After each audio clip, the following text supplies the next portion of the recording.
Hey there, you beautiful badass. Welcome to the Carrie Croft Show. I'm your host, Carrie Croft, delivering you stories that get you pumped up and feeling like the unstoppable savage that you are.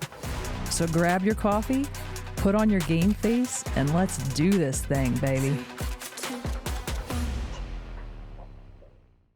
Avena Women's Care is a collective of 40-plus providers that have been serving Central Ohio communities with comprehensive women's health care for decades. They meet women where they are in every phase of life. From fertility services to menopause care, annual checkups to 3D mammography, Avena provides robust services for all. So for the highest level of individualized women's health care, there's one name to remember: Avena Women's Care. Go to www.avenawomenscare.com to request an appointment.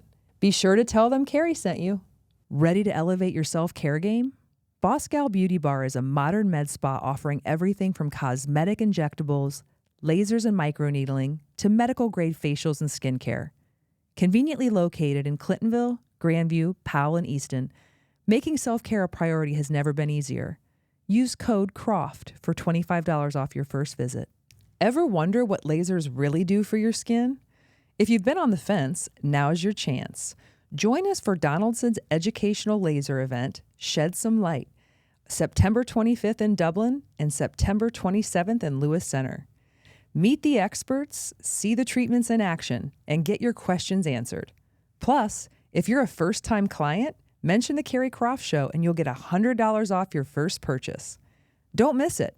And find all the details at donaldsonhealth.com. What's up? Can we take a minute? It's an amazing fall day. It's really cool. Good job on working through the adversity on the mics. So we are here at Buckeye Lake, Muscle Island. Look at this piece of just slice of heaven. It feels like kind of wild just because we worked so hard on it the last 3 years to bring it to from what was in my head to a reality, and like, yeah, to enjoy it now. Mostly there's still some projects, we still got some stuff, but to know it's like not just like a thought or an unseen, it's now the scene. So it's pretty wild. Not a lot of people live rent-free in my head. You are one of those people. Down-to-earth way of motivating people. Yeah, I think like I've been trying to do a better job of articulating that. Like some of the things I've done just the last few days, like saying like, you know, basically I make a decision that that's what I'm going to do, and I don't reason with myself. I really think it's that black and white in a lot of these things, and people want to play in the gray area and they want to go towards comfort. And I just realized like my whole life I was just trying to figure out what it took. If I could just figure out what it would take, I was willing to put forth the effort. So I've been on this like pursuit, and now that I kind of understand that, I think it's kind of my duty to kind of replay that for others that are looking for the same thing. Like, well, what's under the hood of how this guy was able to do this? And it's not an easy path, but you know, it's a lot of consistency and understanding that I'm not, you know, reasoning with myself on a regular basis. I made a decision to train at 4 a.m. and that's what I do. And that's just where it stops and starts at. And I think like that's where people get caught up all the time. It's decisions over feelings. It's not about motivation all the time. No. Like you're not always going to feel like you're in a rap video, like, you know, puffing your chest out. It's just the discipline. And every once in a while you get like that dopamine hit. And that's kind of the fruit of that labor. Growing up for you, I think there was a lot of curiosity too, how the other half lived.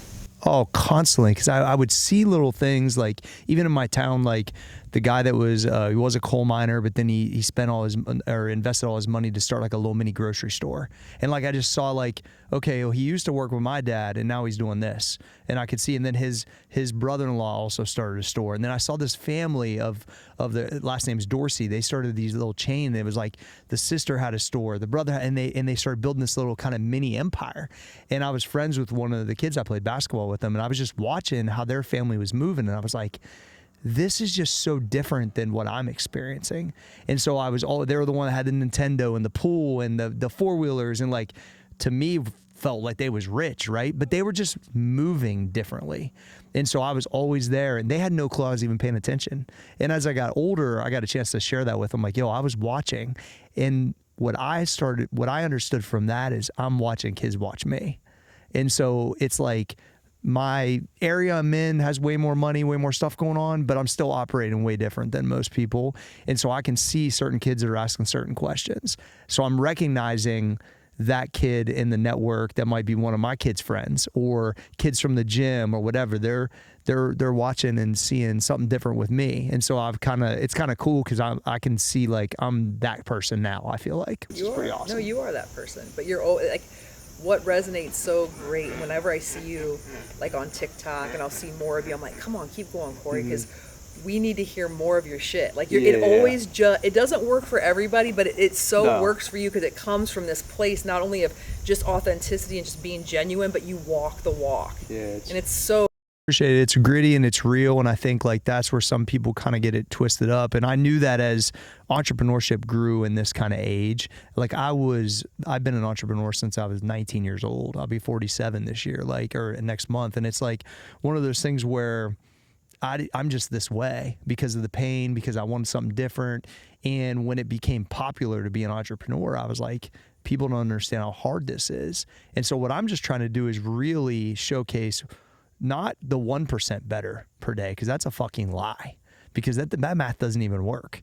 It's you can try your ass off, execute at the highest level, sun up to sundown, and you might get 0.01% better that day. It really is a consistent lifelong effort to actually like change trajectory. And the sooner people understand that, like, you're not going to get patted on the back because you strung together 7 days good. You need to string together way more than that. And then when you fall off, just don't fall off so hard. And like, there's this whole thing of like running against the red line and just enough where the wheels don't fall off. And you put all these things in place that are motivational, from things that you're wearing, people you're around, things you read, daily habits. That's to keep it on the tracks. And I feel like if people can really look at like, how do I keep this thing on the tracks for a period of time to get a chance at what I want? You're not even guaranteed it. You're guaranteed not to ever get if you don't fucking put no effort in. I'll give you that. That's a guarantee. You can fucking bitch about it. You can wish it was this or that. It's never going to happen. You can do all of these things I'm talking about and maybe get a chance at it. That's all I wanted, because if the lights were shining on me and I was prepared, I felt like I was going to show up. It's like, it's no different than any athlete. That's the way I've approached this whole thing. 9 times out of 10, I'm going to come through for myself, and I just want the ball. And so it's like, I want to get a chance to thrive because I prepared. And if people can kind of get onto that, it's like, I think that, you know, they'll get more of what they want. It's a hard concept because it doesn't happen overnight. No. I mean, I don't even know if it's a hard concept or people just don't want to put the effort, because it's so, you're doing it in the dark, you're doing it alone. There's no accolades, there's nobody clapping. They just need somebody cheering for them or telling them they're doing a good job, or, you know, it's hard to get up, it's hard to eat well, it's hard to, I mean, I do the same shit. Like, and I want to fall off and I'm going to eat pizza and I'm going to do all that, but I'm going to get right back on and have like 7 days good, 8 days good. But it sucks sometimes. You're like, what? I get why people kind of just lay around. For sure. No, I understand that. I think, so that's the interesting thing. Like, a lot of people when they're around me, they think I'm judging them on certain things. If you don't care to want those things, it doesn't matter to me. I only start getting a little bit, like, I chirp at people when they're bitching, but they ain't putting no work in. That's the thing for me. Like, if you don't want a certain thing for your life and you're happy, that's fine. Like, I'm never, so that's what, when people around me, they always think they got to tell me why they didn't eat good or why they didn't do this.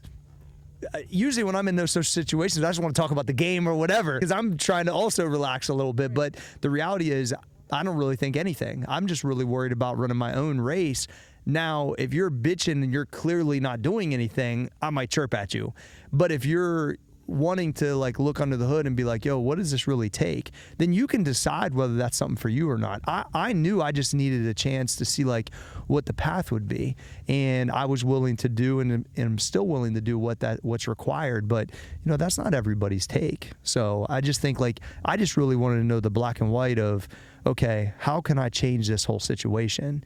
And, you know, I think over time I figured out what my version of that is. What's cool is I've watched you level up. Then when I saw you're building this island, I was like, okay, like something, I felt another wave. There's so many things about this island and what you were able to accomplish are like lessons in life. It was so uncertain, Carrie.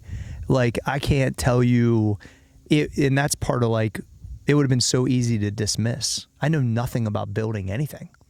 My grandfather was a miner and also in construction, but like I can't make anything square. The house I live in, I bought, it was already built. Like I've never literally been in this process ever once for anything other than building companies, building my body. It's not much different, but I like didn't understand any part of the process. I literally called Tyler Sealover, who's my operations guy at Max, one of my business partners. I was like, dude, I'm about to take on this project. I'm going to need you like as like basically we're GC in the land development, like utilities under the water, figuring out all the permitting, figuring out who's going to build this container situation. Like I could stand in the middle of this island and not even see the water. This thing was untouched since they widened the lake in 1860 something. It was completely raw. So like when I stood here and I was like, it would have been easy to be like, I don't know anything about this, but I always talk about this legacy, this trajectory, this legacy I'm trying to create. And, for you guys that don't know, Buckeye Lake, Dave Thomas, the founder of Wendy's, had an island here when he was alive and passed it on, and I think it's sold now. And the Dispatch family, the Wolf family, owned an island here for 100 years. So I was aware of the legacy pieces of real estate. And so I've always been talking about wanting to like take part in that for my family. And so I thought this was the best opportunity. So all of those things that were uncertain, unseen, and really like I wasn't scared, but were scary. I had to put that aside and listen. I literally swam over here the second time I ever came to the island, and I stood in the middle of it by myself, and I just took a deep breath, and I was like, what's it saying? And it was like at every possibility till there's such a roadblock that you cannot handle it, you need to do this. That's what I heard. Because Rachel was with me, and at that time, my State Farm agent, Stacy, she has a house here. She brought me over here because the first time Brian Peters and Jake Emery brought me here, it was awesome. We just drove around it, and I was kind of looking at it like, damn, could I really have my own fucking island? This would be sick. You know what I mean? And then it became real. I became kind of obsessed, and like by day 5, I had her bring me over here, and I just stood in the middle, and I'm like, a lot of times when I'm about to make like big calls in my life, and I was in crazy shape then, like I was real dialed, like everything was kind of clicking, and I was just like, took a deep breath, and I'm like, is this really for me? And I couldn't deny that it said, whatever was speaking to me said yes. And so I think I moved forward with an urgency and uncertainty that was probably one of the most elite of my entire career. Just for the masses, what's the difference between you now, right now, and being in the best shape? I would say like I was at that time, so I weighed 185. Today I was like 178. So I would say in that moment, I probably could have shot the cover of a Men's Health magazine any day of the week, like with no notice. Right now I'd need like 3 weeks. I would say, it was just like my expectation of myself for some reason, and the groove that I had in that moment was so elite that when this opportunity came across my plate, my confidence was at an extreme level, and I just believed like exactly the whispers I heard in my head of what was possible. And that's the only way I can explain it. Like when you're dialed with your daily routine, you're eating good, you're training, you're developing yourself, your intuition's way louder. There's so many things I resonated with in the last part of your book. And when I read that, I was like, truer words have never been spoken. And I'm in that phase right now too, where it's like, I don't love getting up in the morning, but I'm making myself do it. So I'm getting up at 4:30, and it does get easier. Yeah. But it's like the more you eat well, get up, feel good, it starts to create this just inner savage. Yes. It's a stability thing. It's like I feel it. It's like I wouldn't trade that for anything. It's a momentum of confidence and belief that's really hard to shake once you kind of understand it. And although the entry point is a little difficult, once you create that, you crave it.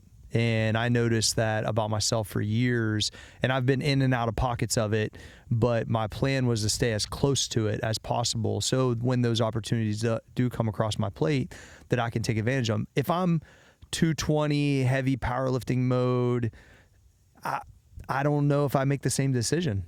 Right. I think I was locked in for my conditioning, my development, like I said, my expectation of myself in that very moment, and I'm glad I was, because I took it on like an absolute tornado. Yeah, absolutely. And so I'm proud of myself for that, because I didn't dismiss it because I didn't understand like a lot of the, this or that about the process. And going back to just the fundamental belief that you have to have as a person. So when we talked about the B Lab a little bit, but this is what I talk to people about, and it's so simple, but yet it's so hard for people to not only grasp but get momentum. It's like you have to believe in yourself first, and Yes. whatever that means, though. That could mean for somebody, hey, I can get off the couch and I can go take a hot nap. For sure. You have to build Small the wins. belief, right, to get the confidence, to build the momentum, to get the results. Consistency is the easiest thing to understand and the hardest thing to do. And what's wild is it's a superpower, and it's available to everybody. It's free. You just have to want to put the work in. And the thing is, what I realize about myself, and I think it's good that I grew up the way that I did, because if not, I wouldn't be me. I was also like a sixth man type of guy on my basketball team. I wasn't a starter. I think I was always had that. Underdog was literally one of my favorite cartoons growing up. I literally took on that mentality. So I would feel like that I would work twice as hard to get less results. And eventually, I just took that on as that's just what it is. And now I think that it's flipped, right? I can work twice as hard and get way better results, or way different results maybe than most. But the reality is, I think once I just understood this is kind of just the mentality I have to take, changed a lot for me. I wasn't wishing that I was someone else. I knew exactly who Cory was, and I was just going to develop that and just basically look the fuck out. Because I watch people fall off. I'm I know I'll wear you out. I already know it. So it sounds funny, but it's the reality. I could pick it up early in my career. Oh, this guy's good at this, that guy's good at that. But I see the holes in the consistency. I see the holes in the development, and I'm not as good as them yet, but I will be better, because I know I'm not going to miss those parts, which means I'm going to get these clients and be able to build these businesses. And, I just saw those pretty young. I think what makes you extraordinary is that you have all those fundamental elements that we just talked about with vision. You have a lot of people who might have the consistency, they're dialed in, they have the belief, all that's on lock, but they're kind of just, doing their thing, they're involved. Yeah. They don't, to be able to come in to a, big jungle here on the island, Literally. right? How many people at Buckeye Lake do you think on their pontoons with their coolers talked about this island? Oh, wouldn't that be great if you could X, Y, and Z? And no one ever made a move on it because it was too hard. And if anybody ever did take a step forward, they were either stopped immediately by utilities, or they saw something and they were scared away. It was waiting for me, because I took this on, and it literally been sitting for 150 years, which is wild. I felt like I was, in a way, almost changing the history of this, property that had been I think people literally thought it just wasn't possible. I think that's what it ended up becoming here, is that it just you weren't able to build on it. I think people just passed, and then the people that did get serious ran into roadblocks, couldn't figure it out. And so it comes back to the Andrew Carnegie, Napoleon Hill 3 feet from gold and Think and Grow Rich. They just didn't dig deep enough. It was the vein of gold was 3 feet to the left. And that happens to be where, I knew I was willing to do that. And so, I'm real thankful, because I've talked all this talk about trajectory and change, and I've done a lot of that. This is one of those cornerstone pieces, I think, of my family history that I'm already talking to my kids about. This is you're going to bring your grandkids here. This is something that passes down. This is a multi-million-dollar piece of real estate that's an anchor for our family. That can change some stuff for, and then if it's stewarded properly, which is what I'm working on, then that's a big deal for the Gregorys. After you wrote the book, what made you decide to, at the end, write the 10 things that you learned? So what's wild about the book is, I've been here for 2 weeks. We have one path, right? Never drove the boat by myself. First of all, I never drove a boat before I bought this. I had to buy one immediately, and then had to get a home at the marina and try to figure out how to get here. And I just run it into the island and throw the anchor on. I mean, it was pretty hilarious. I was more nervous to drive the boat than I was to buy the island. I had more anxiety about driving the boat, which is hilarious. But anyway, the 2 weeks into the island, there's just this, because I was moving so confident in such uncertain situation. I just had this a mound of ideas and just optimism, and it's kind of hard to explain. But I woke up one morning and I just had the idea for the book. And so I literally, old school, wrote a letter to my wife, because I didn't want to get distracted by social media or whatever. I just said, I'm going to the island to write a book. I'll turn my phone back on whenever I'm done. Turned off everything, drove out here with 5 bullet points on a piece of paper, 2 cigars, a battery pack so I could plug in stuff for my shakers or for my like blender for like my for my protein shake for lunch, and just started recording because I'm not very good at writing, so I record everything, get it transcribed and then edited, and about 5 hours later the book was done. But it never felt like it was, because the feedback I got on it was amazing once I kind of got it edited and started sending it around, but I felt like none of it was actually about the island, and that's what was weird. So it's, you know, I literally was like, all right, I bought an island and wrote a book, which is literally what happened. I bought an island and 2 weeks later I had the idea for a book. It couldn't be more true than anything else I've said so far. And so I was like, all right, quirky title. I think it's cool. People will be intrigued. And it was more about how I even got to the part to even buy the island, kind of just the principles I follow, the way I operate. Then actually 2 years later, after I've done, you know, or have the house and learned all these lessons, I was like, it's missing something. And I did this presentation in my business group about 10 takeaways from building the island. And I was like, that's what I'm missing. And it kind of just put a bow on the thing. But I've, you know, produced some copies of it, given it away to a lot of athletes and friends and family. And the feedback on it's been real good, whether you read a lot or don't read a lot. It's an hour-long read, but I think it's going to be an impactful book. So, All right, so lesson number 1. Yep. Be curious for lifestyle changes or opportunities. yeah, so I was just literally, I've always tried to evaluate what's going on real time, present day, and what could impact my immediate family or my lifestyle. And 4 years ago it was that I wanted the gym in my town, right? So I was curious about getting Max Effort and Old School under one roof. Dustin was moving there too. How could we get it close? And that was the same thing I was looking for. You know what? I think it'd be cool to be up around water. Same kind of thing like you talked about when you came in. I've been looking around, and I was just genuinely looking around like for a fixer-upper, Airbnb. I could go up on the water sometimes. I thought it would contribute to me writing books and being around water. And there you go. On Zillow, she had just marked it down, and I was like, wait, there's an island for sale there? Is that real? But just for me being curious for, you know, around what I had going on, what I thought would contribute to not only my portfolio, but also just my impact of like day-to-day life or weekend life. Number 2, don't automatically discount yourself. This is probably one of the biggest ones because I knew 10 out of 10 once I like came upon this opportunity that this was a thing for me. But it would have been so easy, and I'm so glad I did not discount it because I didn't understand really any of it, because I'd clearly never done it before. And that would have been the easiest thing to do. And I had to really ask myself, okay, I can't unfeel or see what I saw. And would I be okay years when someone else, because, you know, ideas and opportunities, they pass through you to someone else eventually. Could I be okay driving by this and watching someone else execute it because I was scared? And, you know, I'm just glad I didn't discount myself. And you shouldn't either. If you're listening and there's something that you know you really want to go pursue and do, like you got to be curious around finding out if it's possible. And it's also a testament that like no one really knows what they're doing. No. Tell the story about how you did. You already said how you didn't know how to drive a boat. Nope.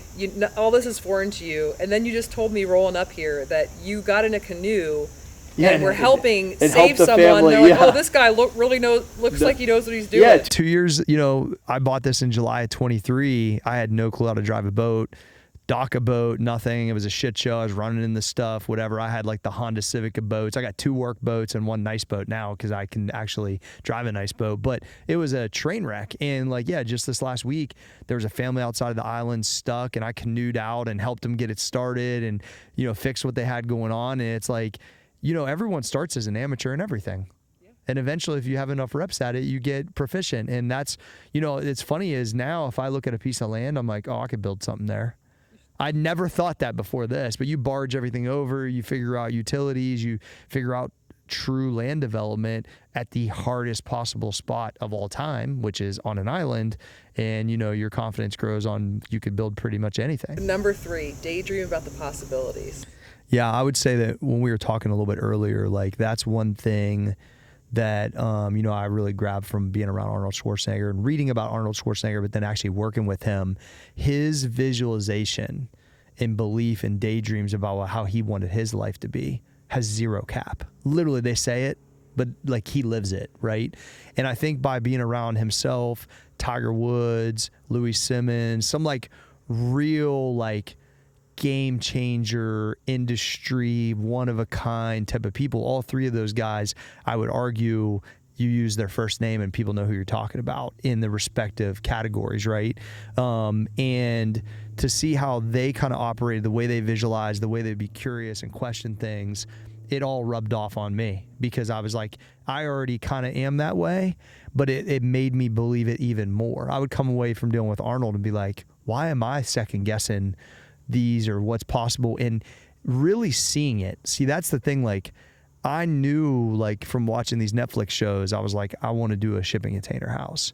I saw the opportunity of like how it could be like a family situation and a company, like all these things I see, I just never would discount them. I would just try to even go deeper into the visualization. And yeah, I've just always been that way. I think, once again, I think a lot of people are that way, but they're distracted by their phone, by drama-filled people around them, by certain situations, and they ain't hearing it or seeing it because it's just not clear anymore because there's too much cloudiness going on. Next one. Yep.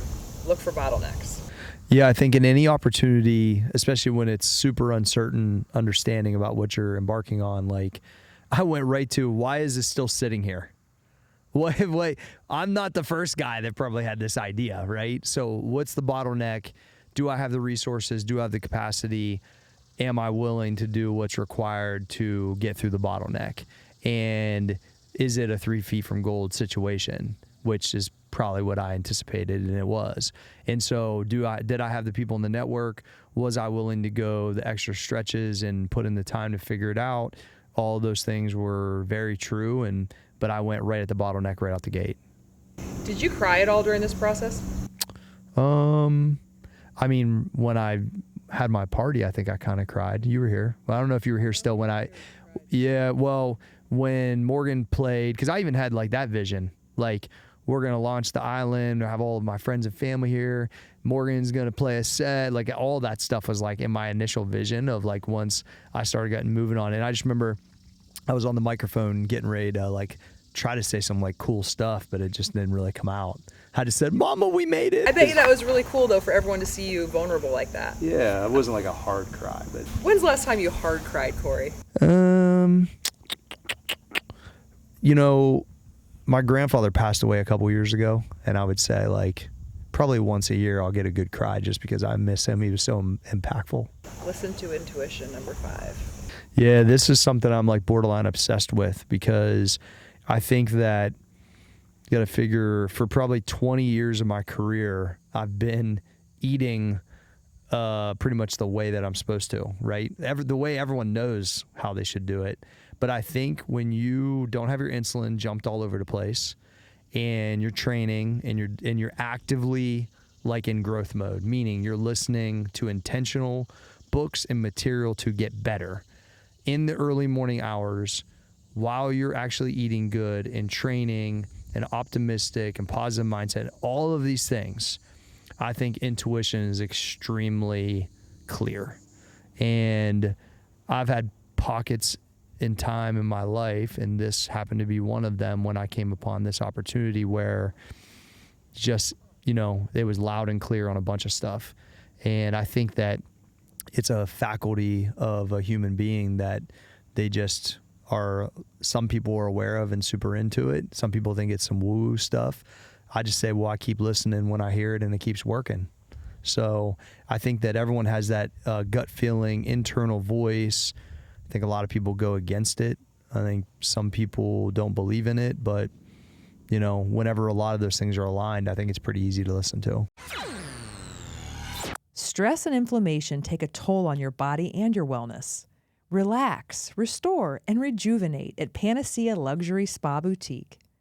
Book any service of $100 or more and enjoy 2 hours in our luxury amenities. Unwind in our Himalayan salt saunas. Recharge in our wet retreat space with a eucalyptus steam room, hot hydrotherapy pool, and cold plunge. Then drift into deep relaxation with our hanging loungers. What's your panacea? We'll help you find it. Who says you need a special occasion to feel like a celeb? I mean, stress is real. Life is busy. And your scalp? Yeah, it deserves some love too. That's where Headspace by Mia Santiago comes in. Treat yourself or someone who deserves it to a luxurious scalp treatment and a killer blowout or cut, because nothing says main character energy, honey, like a fresh style from celebrity stylist Mia and her team. And because we love a good deal, mention the Carrie Croft Show and get 20% off your service or any gift card for somebody in your life that you love. Headspace by Mia Santiago, because great hair days shouldn't be rare.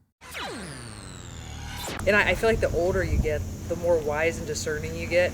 My energy and intuition is almost to a point now where I'm like, I'm like, okay, we're good here. Yeah. I doubled down on like that whole vibe. And I think it makes people feel kind of weird sometimes, because I don't think they've heard it, but they didn't know what it was, or the whisper ain't very loud because of a bunch of other factors. But I think a lot of times in my life, like, it's been that way, and I've just kind of leaned into it. So I don't know. It's interesting because I don't know if I'm like more sensitive to it or if it's just kind of lifestyle based. But I feel like more people recognize it when their lifestyle is more locked in. I agree with you wholeheartedly that it has to do with your habits, your consistency and discipline. The more that I implement certain things in my life and create systems in my head. Yeah. And that's what it is. Like, for me, I visualize. I mean, people will think I was half crazy. Like, I have boxes, I have squares, I have things in them. Mm-hmm. Like, Kate knows. But the more you go back into those things and kind of every single day, okay, check this. Is this on point? Do I need to move something over here? If you're not doing that and you're just like living willy-nilly, then you're not going to hear the things maybe that you need to hear. But when you really are dialed in like that, you do let yourself quiet down enough to hear what needs to be said. Yeah, and it's I think it's awesome. And like, that's why back to, I heard it and knew it, and it still would have been easy to just discount myself because of all the uncertain parts. But I believe this book became so real because I moved forward in the uncertain, but with certainty. And so it was like a gift in that moment. And it's so crazy is I almost didn't come to the island and record it because I was scared to drive the boat, which sounds hilarious, especially now because I'm like very proficient in it, or enough, right, on a pontoon. But I was like, started originally, like I turned off everything. I wrote the note, or didn't write the note yet. I was just going to record at my house. I'm like, I'm an idiot. I need to be like standing on the path. I have a picture. I'll send it to you. It's like a notebook. I'm like leaning against a tree on the path over there. And I took a picture, like, and all you can see is just, one path to the end of the island. And like the energy on it was crazy because I could never replicate that feeling again. It's impossible. Could never replicate week 2 of the excitement and optimism of me actually having my own private island and what I could do with it, and all the factors that I would have to go through, and it's impossible to replicate. So I captured it in that moment in that book, which was really cool. Lesson number 6, move with confidence. Yeah, even though the things were, uncertain and unknown, to continue to move with the same confidence in the decision making that I did to even embark on it in the first place, and to lean on that you will find a solution, that you're going to put in the time, you're going to put in the resources, and that, when you're up against where many times I got up to a point where I was like, I literally have given everything I've got in this moment. And then sometimes when I would get to that point and back off, something else would show itself. Would be exactly, the person would come into our life, or, one of my friends would walk in for some other reason, but then have a link to what I needed. It kept happening. Me and Tyler talked about it. Like, we found out what the foundation was here. 18 33-foot helical piers. I never even heard of a fucking helical pier before. I'm Google searching it. I'm looking for like, what machines that look like? How much that costs? Who does that? Like, no clue. Brian Callahan, shout out Brian. He was coming to the office, bringing an engineer for something completely different. I was thinking about doing a second story on the office in Granville. Forgot I even had the meeting. 2 or 3 days, we're looking for all this stuff. He walks in. I forget he's even coming. He's like, hey, I got this guy. He walks in the back of the room and looks at the back 10,000 square feet. He got the office, and he goes, well, if you're going to do a second story, you're probably going to have to use helical piers. And I go, what? What do you mean? What do you know about helical piers? Oh, yeah. I worked on a couple projects. We had to use them. I got this place down in Cincinnati that does it. I'm like, what? So, and that's who we used. They walked him right in. He walked right into it. Walked him right in for us. Something that you wrote, you're like, it's because of what I poured into people. And yes. So this stuff doesn't happen in a silo. It doesn't happen by accident. And it's a culmination of all of your hard work, networking, consistency, how you show up for people and yourself and people and yourself every single damn day. And so when you go to embark on something like this, you have so many people surrounding you that want you to win. Yes. They start rooting for you in a different way. And so whether they know it or not, that energy is coming back to you. And like, I set up a meeting for something completely different that was also kind of lofty, and it didn't even work, but that was the exact person I needed in that moment to give us that resource. That then I called Tyler. I'm like, you never fucking believe this. This guy just walked right into the office and knows exactly what we need. He's like, of course he does, G. Like, he started getting to be like, all right, this is what it is. You know what I mean? Now, there's a lot of times that we ran in and it didn't show itself for a second, but that was one of the ones where I was like, oh, okay. Lesson 7, move through the uncomfortable. When you're doing something like this, like, I'll never forget, I came home from Sornex 2 years ago, and I come out to the island, and right here where we're sitting, this was probably 4 feet lower than it is right now. And we were getting flooded here at the lake. I couldn't tell the difference. That tree was completely... The water was running on the front of the property. The tree was completely submerged, and I couldn't tell the difference between the front of the island and the lake. And I thought to myself, holy shit, what did I get myself into? So I went and got myself some waders. I called my stepdad, who got me the job in the coal mine. We started building some makeshift walls, me and Tyler, to try to keep the water from the lake coming onto the island. 4 sump pumps running 24 hours a day to get the water off the island back into the lake, because I was a month behind on my foundation because I had water everywhere. I mean, it was like so ridiculous. And I'm thinking to myself, like, maybe I am over top my skis a little bit here. This is a whole situation. I got to bring all this dirt in. I got to do this. I got to do that to even get a chance to even build something, right? And so I think but I kept saying, like, this is why you are going to have something like this. You do know how to get through this. You are willing to set up shop for 8 or 10 hours and build these things and call these resources in and come back out, pump water out of these 2 ash trees I had right beside where the house is. I'd pump water out for a whole day, come back, and they'd be full again. This is the most ridiculous thing. You would just get demoralized, and then I'd be still and so there were so many of those things, but I kept saying things only happen good for so long, and things only happen bad for so long. They both have run times. And I just knew I just need to dig in. And I dug in on a lot of things like that with this. And I just had to remind myself. Relentless. Relentless. Relentless, one of my favorite words. Yeah. Relentless pursuit, man. Yeah. So great.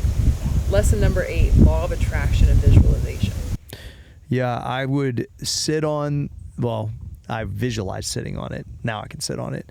I would visualize sitting on the porch up there on a day like today, and being on my phone and just looking at the businesses and how they were doing, all the way down to the amount of this and amount of that, and just the way that I would feel, meaning the overwhelming amount of gratitude for that I was willing to put in this effort to provide this type of experience for not only my family, but then the Mafia members and anybody that, like yourself, that can come and we can, do something pretty awesome like this. Just this overwhelming feeling of I was able to get it done, to now give myself an opportunity, this whole other kind of part of life that I think I'll be for 40, 50 years doing. And so I just visualize that feeling all the time, because I think that's the thing that I got right early. My first real visualization, other than I could really conceptualize owning my own gym for some reason, even when I was poor in the trailer, I thought I can own a gym one day. But visualizing myself on the cover of a magazine, walking in the Barnes and Nobles, seeing myself on the newsstand, picking it up and then handing it to my grandfather. That was my visualization, because he's the one that taught me how to lift weights. I had felt that for real so many times in my head that when it actually happened, it felt like I had already lived it. And I would say that that was a very similar feel here. And it's the feeling. And that's what people miss. I could see it. I could feel it. And every time it got real difficult when we were building those walls and all that shit, I just took a deep breath and I was like, I got to feel that part, because at someday I'm going to be at that part. I've heard a lot recently, this whole idea of being delusional. Like, I try not to share too much of what's in here, because it's like, it sounds delusional when you're a visionary, because you have to visualize it first to get there. But when you put the action behind it and the relentless pursuit of what you want, then you're a genius, right? It's wild. Like, the visualization is so key. I quit expecting people to see it so long ago, because I just realized, like, whatever's going on in my head is so unique to me that I can't get mad if someone else can't see it. I used to when I was a kid. I used to be like, oh, you don't believe it? Well, no, they don't. There's two components to that, Carrie. They don't believe because they can't see it, and they don't know what you're willing to do. And so how can you tell me that that's not possible if you're basing that off what you are willing to do, not what Cory's willing to do? I realized that real young, that when I first started my first gym and the guy was like, well, this person wasn't successful and that person, and I was like, those people aren't me. Like, that's a big key. Another thing I want to add to that is, when people are looking for external validation, it's natural that you want other people, especially in your inner circle, to be right there with you. But when you want to do something great and you're on the pursuit of doing something great for you, you have to show and prove. It's like a rite of passage. So, like, just be quiet about it. Don't worry about anything externally, because once you do it and you figure it out, all that comes later. It doesn't matter.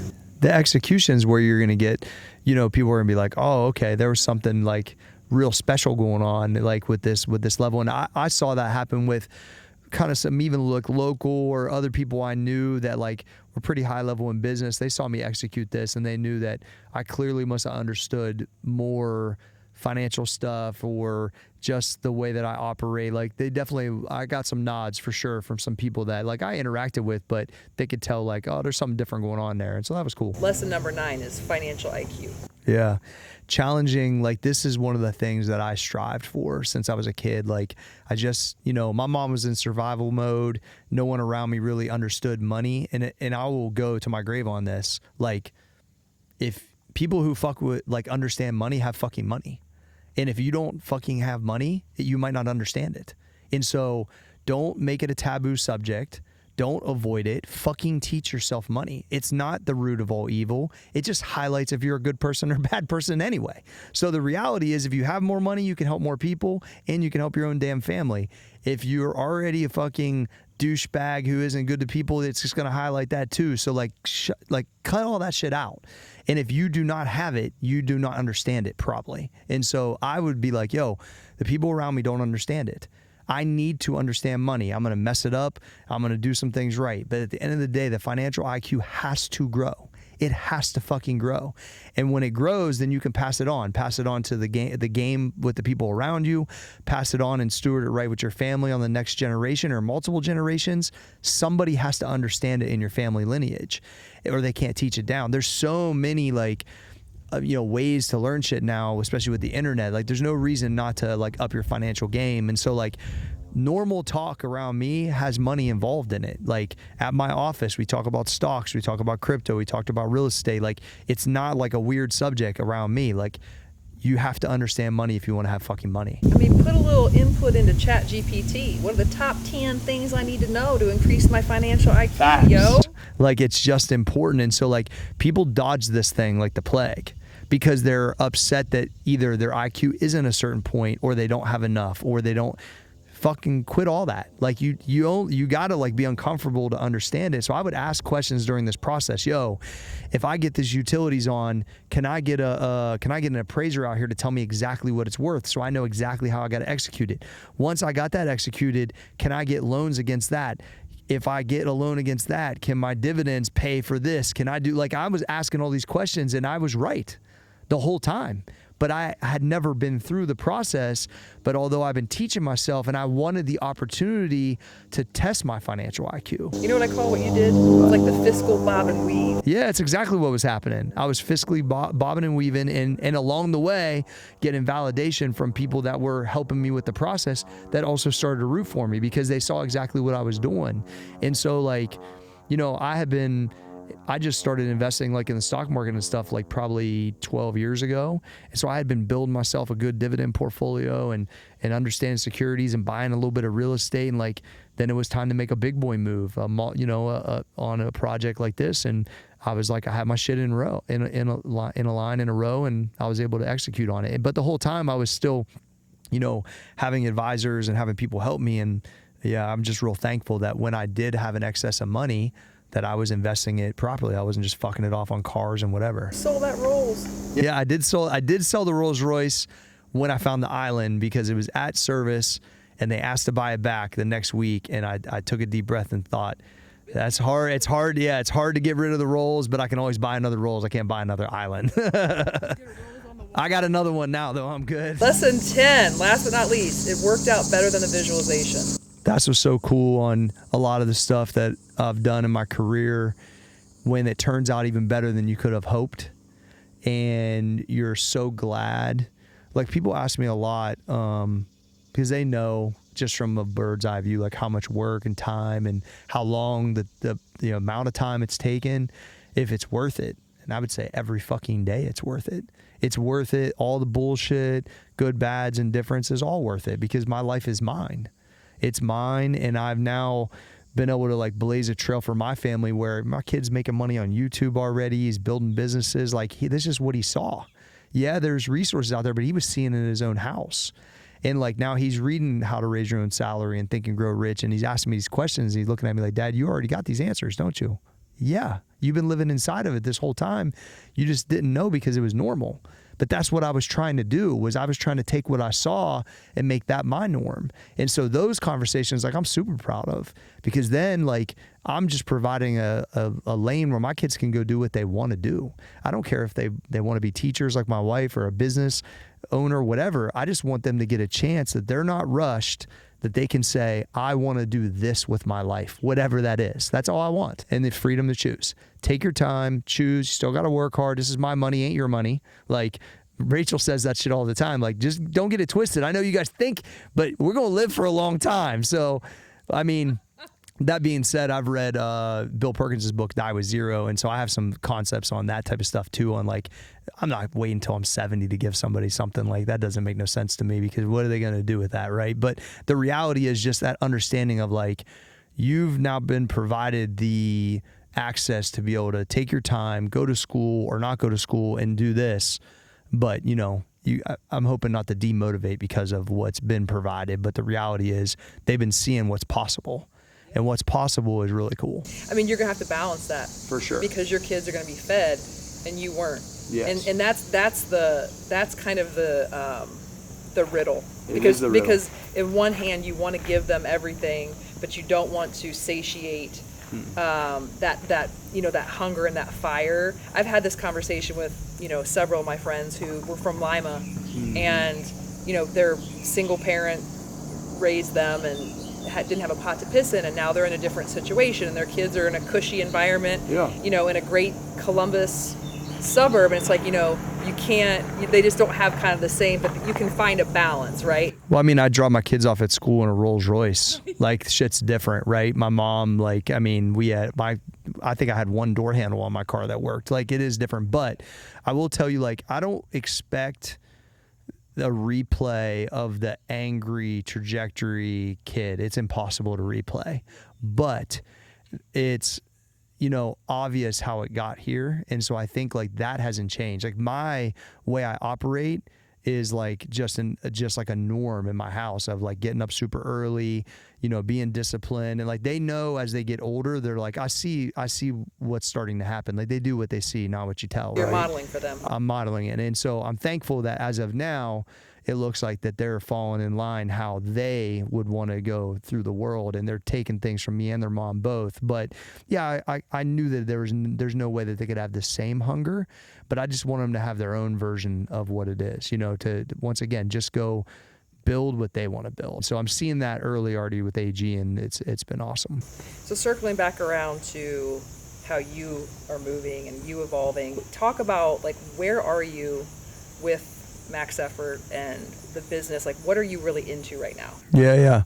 So we just redid the entire model at Max Effort. Like we're a direct to customer supplement brand for you guys that aren't aware, and I just ever since the shift from the retail brand in 2016, which was Muscle Farm, which was really big, and I didn't know all the customers, I really wanted to build a more intimate, more impactful business. And a lot of these customers have been supporting me for over a decade. And one of the things we were missing that honestly came with the island, which is another, like when I was working on the island, I couldn't get these 3 words out of my head, was results, lifestyle, experience. Results, lifestyle, experience. And I was like, I got the results, I got the lifestyle. Where's the experience? And the gym is private, so people couldn't just come get day passes no more for the last 4 years. So we took that experience away. And so I was like, as I'm building the island, I'm like, the experience part, because I had all high performers ask me about the island constantly. First thing, gee, what's up with the island, bro? Pat McAfee, I see him at game day last year, comes through, looks at me, you got a fucking island, bro? And then he goes, and I drank 20 Guinnesses when I was in Ireland. I thought of you. And I'm like, that makes me proud. Right? That's the 2 things he says to me when he sees me, right? He's paying attention, like, because it's undeniable. And so if that's happening, then how could I give an experience and inspire my community through this process? And so that's when I came up with, all right, we need a subscription Mafia membership to where if you're going to do me a favor and say, I'm willing to buy $100 in supplements every month, right? I'm going to then try to inspire you with quarterly events that you can come to in person and experience our situation, old school gym, the environment that Dustin and I have built. Come to the office and hang out at Max Effort with all the guys, because they're their own personalities too, right? The Barstool model of just like them leaning in content for years on how they are too, between Cole and Danny, Small Arms and Treadway and Tyler and Nick, and like it's just, and Trayvon and Kyle, like it's just like all of these like characters now are getting a chance to kind of interact with the community. And so, but having the first Muscle Island event, people coming up, seeing the thing online, there's nothing like watching the video and then being inside the video. That's what people are doing. They watch the videos from afar, and then they get to come and stand here and go, now I get it. And why can't, the same shit I did when I was messing with Arnold and those guys, I would get around them and go, if this is how they think, the hell am I, why am I capping myself? And I want people to come on here and be like, G is just like us. And I understand because he's been telling us what's going on, and I'm standing here and I'm seeing it, I'm feeling it, like what's my version of that? I want to inspire people by the events, because I think like even our community, right, they need things on the calendar. Everyone needs things on the calendar, things to shoot for, things to train for. I'm going to get 12 pounds off because I'm going to go to the event at Old School. Like we have our next event's October 25th. We're calling it the Fall Community Classic. We're going to have lifting, rucking, lunging, 2-on-2 tournament, cornhole, like a social at night, like literally really like building the company around like the actual people in the events and the lifestyle. And so what I started to realize, like I was saying, with a lot of the high performers were asking me about the different kind of setups I got going on, and I was like, I need to share it back now. And so really we started that in July of last year. And so the business was like the closest to everyone else at that time. And every time in my career where my business has been like everyone else's, it's historically started to creep the wrong direction. And as I reimagined it, invested more money into it, gave it time to kind of show itself this way, and couldn't get those 3 things out of my head, it's going back the opposite direction now. And I think the impact's way, way greater. And I noticed people are like getting Airbnbs with other members they haven't even met in person before, and coming to the island and now coming to the office, and just like the impact of people flying in from all over the country. And so Max Effort Mafia is like means something different right now. There's a true community aspect of inspiration, I think, that's happening, and that just is way different. And so that's what I'm super excited about. I'm about half the way there of where I want to be. But it's proven to be true, very impactful, and it's about 50% to the size that I would like it to be. And so I'm like super excited about that, but it's definitely working. You bring people together. I think like the sense of belonging right now for people, they're so isolated from things. You know, you're on your phone. People just want to be together and connected, and I can feel what you're doing. The last event, because the first one was it was like half Mafia members and a lot of just friends and family. This last one was mostly just Mafia members. So 150 people from all walks of life, all over the country, come to the island for the Olympics, for the pull-up contest and the bench and the workouts and all this stuff. And it was like so fucking cool. And I was like, we're onto it. It's just a matter of time. So the vision of how it would feel, how it's impacted people, how they're going to go home and talk about it, I guarantee there's people that'll never miss that event. You know what I mean? And I can fit probably 300 people here, I think, relatively easy. So we had 150 and it still looked like there was plenty of room. So what about the mindset stuff and the business stuff that you're doing? I got a business group on Wednesday nights called the Mindset and Prosperity Group. It's capped at 25. I got 24. I actually got the 25th today. And I just present each week. It's like I feel like a teacher, like I get a chance to teach a class, open it up. But I'm really just reminding myself / reminding the group of what it takes. And once again, I'm borderline obsessed with understanding what it takes and what moment, and as you're in different parts of business, what's going to continue to take. And so that, and I have some one-on-one business consulting that's going on really. And I'm kind of a unique mix where I can do fitness and business both, because I've done both at a pretty high level. So I've got some really cool executive clients that I've been working with, and I enjoy it because it's almost like, I'd say it's almost like being a grandparent, right? You give the kids back at the end. So it's like I can field the problems. I've already usually probably ran into them. I understand how to, maybe articulate and help the person, and then they go and execute it, right? And then I'm there for support. But every week when they bring back, hey, this happened, this is going on, how would you approach this? I love it. And so I really so I think that's what I'm two things I think this next kind of season is for me, is I said that once I got this built, I was just going to write a bunch of bestsellers, and which is what I believe I'm doing right now, and it'll impact more people. And I think keynote speaking and coaching is probably, and I'm just kind of just testing it out. Like I've got a few clients. I want to see if I liked it or not. I look forward to it, and I'm really enjoying it. But I have a big old price tag on those one-on-ones. It's increasing fast. Talk about that offline. How many of the 25 are men? 100%? I have one female. Jordan, she's awesome. And she was like, she even said day one, she's like, I need some like the male energy. She's been great. And she's also represented where when it does creep into like relationship stuff and stuff like that, it's nice to have, a female entrepreneurial role. A little estrogen? Yeah, it's good. Yeah, no, for sure. She'll soften it up a little bit. But it's been really good because I'm the best person to teach my old self. And at the end of the day, that's all I'm trying to do, because I'm trying to create the resource I didn't have. And if people are willing to pay for it, be around it, get in the room, because I never did the networking or the mindset thing. It felt cheesy to me till it was organic, and like it's felt like real organic at this part. I wasn't just taking people's money. All this cheesy mastermind shit all the time, and I was like, yeah, I'm not really about that. But if it happens naturally, which is really what happened, I was like, just kind of had a free thing for a little while, and I was like, man, I'm offering some real value on this. And the things that people have told me over time, just from following me on different shows, and now it's actually something I was like, all right, I'm gonna build this island, and I'm gonna come here on Wednesday. This is literally what I did. I would go over there on my beach before I had it all cleared up, and I would just pop my my tripod and be like, all right, I'm gonna do my 3 business coaching clients today, and I'm gonna be on this island, and people will be doing stuff on the house, whatever. I'm like, do I like it? Literally, I visualized it. That's what I think I want to do. But do I actually like it? How do I feel at the end of it? Do I feel rewarded? Do I feel like I used to in fitness? Do I feel like all charged up at 9 o'clock after I do my group? And the answer is yes. So, I mean, to me, it means like that's what I should be doing. And if I look forward to that and I can see the impact and I can feel it now, then I just keep kind of moving that direction. So I'm not like in any hurry. If nothing else, as I got older, I've learned patience, and then just kind of like navigate through, kind of what I really, once again, I've created enough that I can like take my time and do a good job. And I didn't try to get 100 clients. I didn't want more than 25 initially, because I want to do a good job.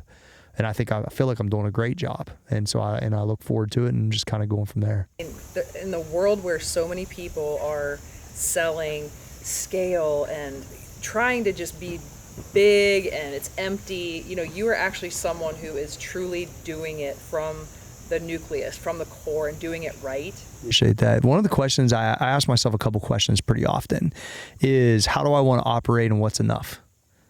Because that's part of visualization and understanding what you truly want.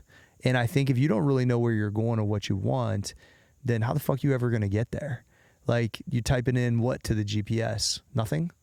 And so like the visualization of how do I want to operate? I want to live in this town and drive 5 minutes to the gym. And maybe I could have something where I could be on the water 20, 30 minutes away I could use on a regular basis. Like, how do I want to operate as part of my visualization? And that changes over time, because it used to be one thing and now it's something else, right? So I think asking yourself, and then also what's enough? Do you need 100 million? Do you need 1 million? Do you need 500,000? Do you even know what the fuck that is? Do you know how to create that? Do you even know the lifestyle that you want? Yeah, I want to look like a Rick Ross video, but do I? Like that, you see what I'm saying? Like, people don't really have no specifics. Now, thankfully, it's like, people always be like, well, it's easy to say because you already had this or that. And I would agree. You almost got to, you got to taste it to know what you do and don't want. So there is a reason to pursue certain things. Like, it's easy to say, I don't need a Rolls Royce because I had one. I'm cool with driving a 97 Land Cruiser. Like, but if you never had it, you can't really, you see what I'm saying? So I think it's one of those things, like, you got to experiment with it. And so what's enough is, I was building this first company thinking that I needed X, when I realized Cory's true lifestyle and understanding of what happiness is to me is not that. I don't need a fucking jet with my fucking name on it. If I end up with that, cool, but that's not like something I need for happiness. I realized it's actually way less money than I thought, and more about how I steward it and how I operate and how I create the passive part. So, like, I think when you start to really understand what's enough for you and how do you want to operate, then you can put together like a vision for your life that maybe you have a calm to. And it takes some chaos to get to that, but those are two things I ask myself like pretty often, actually. I love that. I figured you'd like that. I like it a lot, and I really like you a lot. I love you. Yeah, I love you too. My like has gone to love now, and I'm thinking my tent is probably going to be really that little point right there. I'm going to put my tent out there. Yeah, right. I won't bother anybody. You won't even know I'm here. You won't even know I'm here. Hey, I had this family party the other day, and the lady looked at me that didn't even know she was coming to an island. She was like extended, extra family or whatever. She goes, "Do you got the whole island?" And I was like, "Yeah, I got the whole island." She's like, "Oh, that is so cool." Thank you so much, Cory. This has been an absolute joy, aside from some of the technical issues, which only showed us that where there's a will, there's a way in this world. Yeah, you guys got through it. Shout out to you and Kate. It was awesome. And I think like we're just hopefully impact some people today. And if you guys have any questions, just hit me up on Instagram at Cory G Fitness. I'm pretty responsive. So that'd be word. And if you're still out there following your girl, follow me on YouTube, Spotify, Apple, or wherever you get your podcasts. And until next time, come to Muscle Island, join the membership, do the thing, and keep moving, baby. Superpower.